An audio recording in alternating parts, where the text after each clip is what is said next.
Yo, what's going on? But once again, bros, women, bronies, and pegasisters is the one, the only, of course, Mr. Nintendo 23 2011, aka Cruising Guide 2009. Of course, you guys are restaurant to the channel, recording in freedom.com. Of course, Treble and Receipts.fm. People want special channel banner design and picture specifically made just for you guys. I'll put links to all their social media networking accounts and description box down below, and definitely check them out in their business partnership program. Best partnership ever had. Definitely check them out on Google as well. And without further ado, let's begin. So, before I begin, I'm just using these strictly as an example, so Hasbro and DHX, please don't come at me with copyright claim issues because I don't own the show.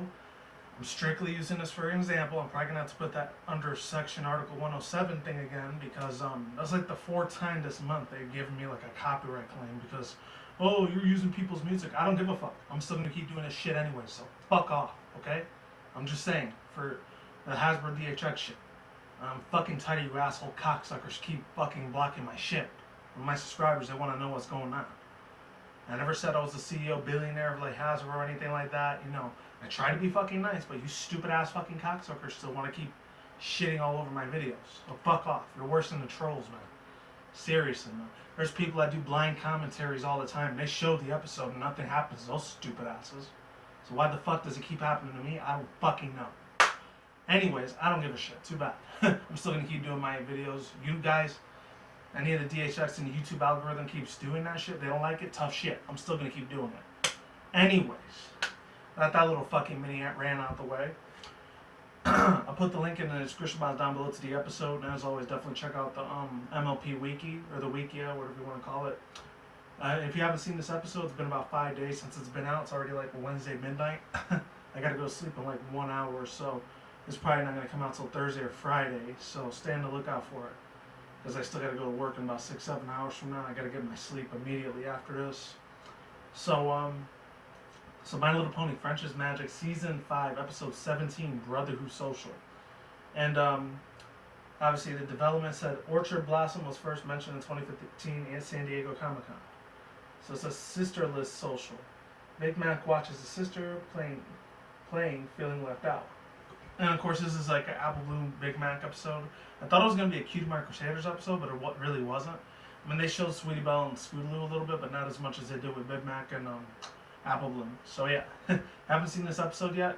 You might as well don't watch this video at all because I'm going to be spoiling the crap out of it. So it says the episode opens with, I hope I don't have to do a two-parter in this video. I apologize if I do.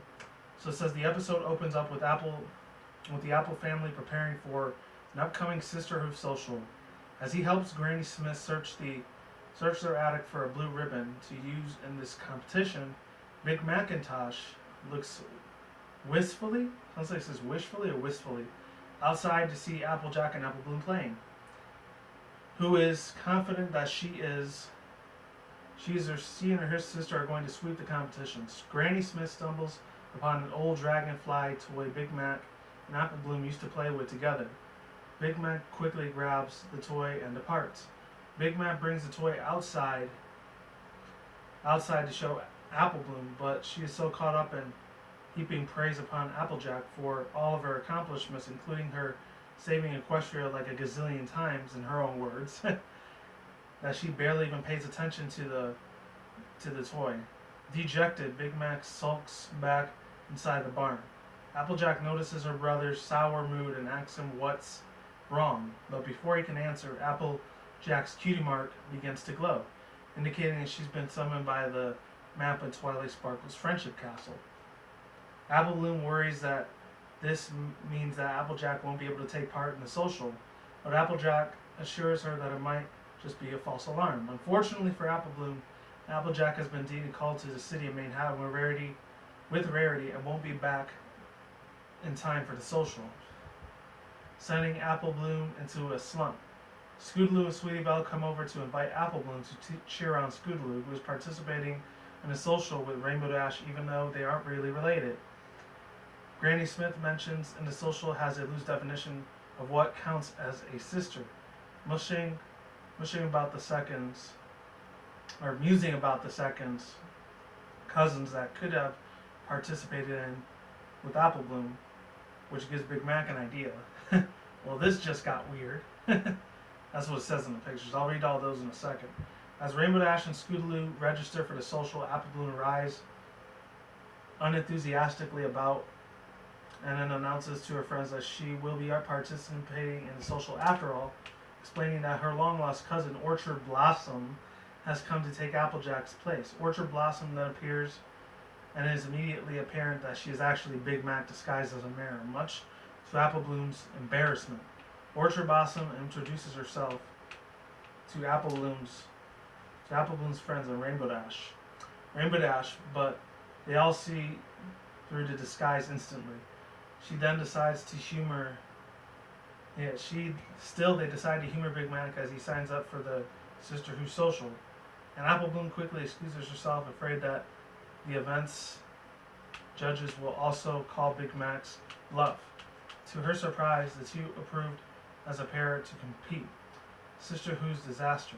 Apple Bloom and Orchard Blossom compete in a single event, during which Big Mac accidentally drops his falsetto voice and nearly blows his cover. The two continue to fail every time they take part in, including chanting, jump roping, and juggling.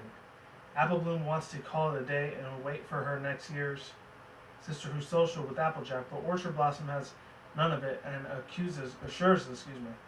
assures her that she will win a blue ribbon before the day's end. The competing teams enter the social's final event, the obstacle course race. Rainbow Dash and Scootaloo take the lead while Apple Bloom and Orchard Blossom lag behind. Determined to win, Orchard Blossom overtakes the race by picking up Apple Bloom and flying through every obstacle course in their path, including the other competition. Exposed.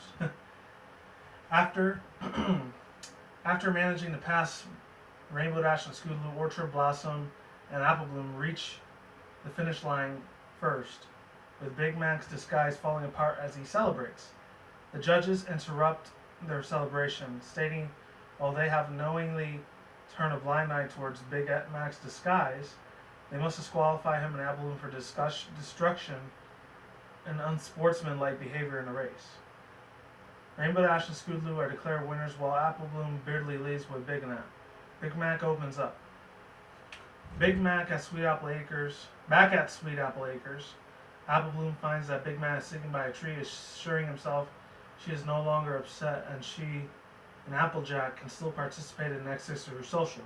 She asks why he wanted to win so badly, but Big Mac refuses to talk about it. As Apple Bloom prepares to leave, Big Mac finally speaks up and admits that he wanted Apple Bloom to look up to him like she used to as a filly, before Applejack became the hero of the Apple family. Apple Bloom gives Big Mac a loving hug, and she says that he has always has and always will be a hero, and apologizes for making him feel left out. Granny Smith later announces that Applejack has returned her trip to Manhattan, and Apple Bloom replies that she's spending quality time with her brother. Now let me just read the pictures real quick and we'll be done here. Big Mac is watching his sister playing left out. Well, this just got weird. Big Mac tries to cheer up Apple Bloom. Big Mac finishes the performance with great passion. Exposed. Big Mac and Apple Bloom watching the sunset together. And of course you can read the quotes and everything else. Look at the galleries at your own time. Overall thoughts, views, and opinions. This episode was really, really weird. I remember, shout out to Jerry Pete. If any people don't know him, he's done collaborations with big giant analysis YouTubers or just VAs out there like Ink Rose, what's his name, Josh Thornburn, Critter Y2K, Silver Quill, Matt Munchkin, Dr. Wolf. Think he might have did one with Golden Fox. I'm not sure, Keyframe or any of those guys. But yeah, he actually did like his little review on it. I saw it. Had to agree with the dude 110%. He even made a little reference to that old, the late Robin Williams movie Mrs. Doubtfire, which I really wish there would have been the sequel, but unfortunately, when he died last year, I pretty much sealed the deal that there was not going to be no second part. But I'm not going to get into that. I did a video on that last year on my Criticism Guide 2009 channel. I did like a rest in peace tribute to him. I didn't want to do it here because I didn't want it to be too emotional, too sad, because I was almost crying when I fucking did that video, because that dude, he was so nostalgic to me. He was big in the 70s, the 80s, and the 90s, of course. First time I heard about him when he did Genie's voice for Aladdin. Oh, man. Crazy fucking time. So, rest in peace to the man. That guy was one of the greatest actors of all time. almost as big of an influence as the 90s when, like, Mr. Satoru Iwata, when he died this year. That was one of the biggest losses I've ever seen, unfortunately, for this year. But anyways, that's not what I'm here to talk about. I just wanted to say, I have to move this up a little bit because I'm kicking it with my fucking knee. Yeah, it was real emotional. It was kind of sad, depressing a little bit in the beginning of the story. Obviously, this ties into the other episode when Rarity and Applejack had to go and Made in Manhattan. I already did the spoilers for that. I got about 10, 15 views on it. Shout out to the 10 and 15 people that watched that thing. Thank you very much from the bottom of my heart. That's fucking amazing. And I loosely talked about this episode a little bit briefly for about 2 minutes. Excuse me. And I didn't want to spoil it too much in that episode because it was only for the Made in Manhattan episode. It was with Coco Mamel. She comes back in a crazy Puerto Rican pony and all that, based on New York City. Many people don't know what I'm talking about. I just did it last week, Saturday. And I was extremely overhyped with that one. That was one of the best, hands down, or who's down in this case, episode of all time. But I'm talking about this episode right now. Yeah, I guess, I'm not sure if this has had to do anything with feminism or female empowerment, or if it did and the writers had that in plan. That's kind of fucked up because I really don't give a shit about feminism that much. I'm not going to talk about that because it pisses me the fuck off whenever I do. So that's more of a rant territory. I'm not talking about that right now. But if it was based on that case, this episode wasn't that great, then screw it. Of course, Rainbow Dash and Scoodloo were going to be the winners because, the little tomboy, lesbian thing, whatever, is real big, whatever. I don't give a fuck. It is what it is. Of course, Scoodloo and, Rainbow Dash were going to win because the whole sportsmanship, like they're the best, fillies of sports of all time. So they're obviously going to win this by a landslide.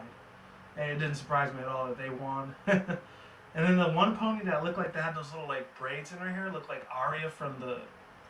Didn't look like a goth emo version of Aria. The one that was from the Dazzlings group from Equestria Girls 2. Which, speaking of which, I still have to do a spoilers review on that movie. I've seen it twice already. I have to see it a third time because a lot of it lost my memory. I still remember the songs for it. That's pretty much all I remember for that movie. But, yeah. Unfortunately, this episode had a couple of its gag reels. It had a new song in it. That was pretty cool. I liked it. I think it's called Best Sisters of Equestria of All Time. I don't know what it was. I think it was called Sister Hooves, Sister Hooves. I think that's what it was. The little girl that plays Apple Bloom's voice is still really amazing, just like Sweetie Belle, which, by the way, that Doom 2 critic Y2K actually did an interview with the girl that did the voiceover for Sweetie Belle and a lot of other cartoons out there. I'm going to put the link to that video in the description box below. If I do manage to find it, shout out to Zachary, aka Toon Critic Y2K, the Cult of Personality. Toons are the name of his game. Not trying to steal his logo or anything. The guy is really top notch when it comes to this animation, seriously, or his analysis reviews. But speaking of which, of any of those sort of scenario things, I really love the highlight of this whole episode is when, besides Big Mac trying to be like some French St. Louis, Louisiana, New Orleans type of southern accent that she had, like a French type of accent, but it was like southern French accent. Apple Orchard, that was really, really good disguise that he did there. I'm not gonna lie. I already knew it was gonna be him. I don't know if that was supposed to be supporting drag queens or transgenders. I don't really give a shit if it was. If it was, what the fuck ever. I don't agree with it, but you can agree with it whatever the fuck you want. Doesn't matter to me. Anyways. And then the last two things was when he destroyed half the freaking track with his mighty stallion legs and all that. He broke all the things. He broke the hen house. He broke the jumping capabilities, like those jumping ledges. He destroyed the shit out of the the grapefruit. I'm not sure what it was, but I think it was the grapefruit challenge, the one where you had to like you had to mash all those grape juices and grape juice, all the grapefruits and vegetables, and you had to change it into juices or whatever. I don't know. I have no idea what I'm talking about. My mind's all over the place. I just finished taking a nap 3-4 hours ago, and my mind's still halfway shut. Other than that, what is it called? I think they're grapevines or whatever, and they have to turn them into a liquid substance or whatever to juice. And then Apple Bloom says, "Hey, you almost squished me in the juice." That was really good. I like that one. What else? And the part that one old senior citizen, the cult pony, whatever, that was a guy, he didn't even realize that Big Mac was a dude the whole time. He was just playing drag queen the whole time. Of course, younger kids are not going to understand that concept, but if you're an adult watching this, you know damn well what they're trying to or not refer, like they're trying to give a reference to. That's what it is. And of course, that whole little ending was real sad and emotional. Kind of tugged at my heartstrings a little bit. The one part where Big Mac, he wanted to be like I said at the end of the the analysis thing right there in the Wikia, that he really wanted to be like Apple Bloom's hero again, like she was when he was a Philly, when she used to look up to him back in the day before Applejack became part of the Elements Harmony and was one of the main six and always saving Equestria all the time in the rest of the world in that universe. And it's just crazy shit, man. It really is. And I felt like a little bit, not resentment towards him, but I felt like a lot of pity, and I envied him a lot, man. I really envied him like a motherfucker for real. And all he wanted to do was just impress like his little sister Apple Bloom, even though she's starting to grow up more into a mature young woman. But that's how life is. I guess the moral of the story here is that like we have a brother or sister, and they used to look up to you back in the days before they got into something else, and they look into another person as a hero, regardless if they're related to you as a family member or not. It's like it hurts, after a while. I mean, I'm not gonna get too personal with my life because me and my other sibling we really didn't get along that well, and I hate the shit out of her, and she was a cunt, she was a bitch, and we never got along, unfortunately. I'm not gonna get into private details because I'm not gonna get into that with you guys because you don't know me like that. So yeah, unless you want to talk to me on Facebook or Twitter about it, by all means, I'll be an open book about it. But other than that, ladies and gentlemen, that's all I had to say about this episode. It's probably like a 7 out of 10, maybe an 8 out of 10. It wasn't the greatest episode, it wasn't the worst. It was probably around either good or great, so B minus, C plus. It's around that area. I keep doing this with my hands. You can't see me, John Cena, or whatever like that. It's like that one little thing that Toon Critic did, and he plays that little thing. It's John Cena, and it goes do do do do do do do do. It has like some little trumpet thing. I don't know. I'm not really big into wrestling. It's kind of shit. I'm more into boxing. That's more my thing. But other than that, that's all I had to say for now, people, ladies and gentlemen, bros, women, bros, and pegasisters. Links to the description box down below to the episode and to the Wikia, along with the Toon Critic Y2K's interview with the chick that did Sweetie Belle. I think her name is Claire Danes or something like that. I'm not sure what it was. But check the video out as well.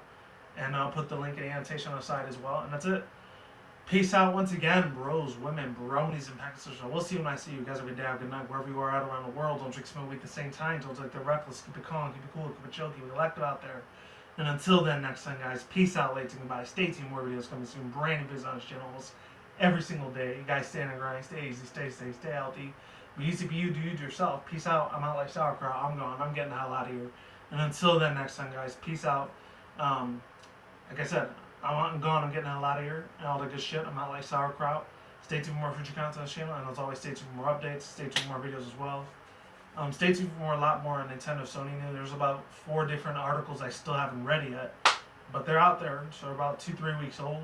One of them's like 4 days old, which I will give you spoilers real quick. It has to do something with Sony. Has something to do with Sony buying one of these big giant like it's like Madison Square Garden theaters in New York City in Times Square. They bought it so they can like advertise more of their games and their console systems, and that was a mind blower. And I'm going to get into that pretty soon, probably tomorrow. I'm not going to do it right now. It's almost 1 in the morning. So stay tuned for that big news. That hit me like a ton of fucking bricks. It literally did. Because I love the shit out of Sony, just like Nintendo. Talk to you guys soon. I'm out of here. Peace and goodbye. Hopefully you enjoyed this little thing. Hasbro DHX, you keep doing that to me again. I'm filing dispute on you. Peace.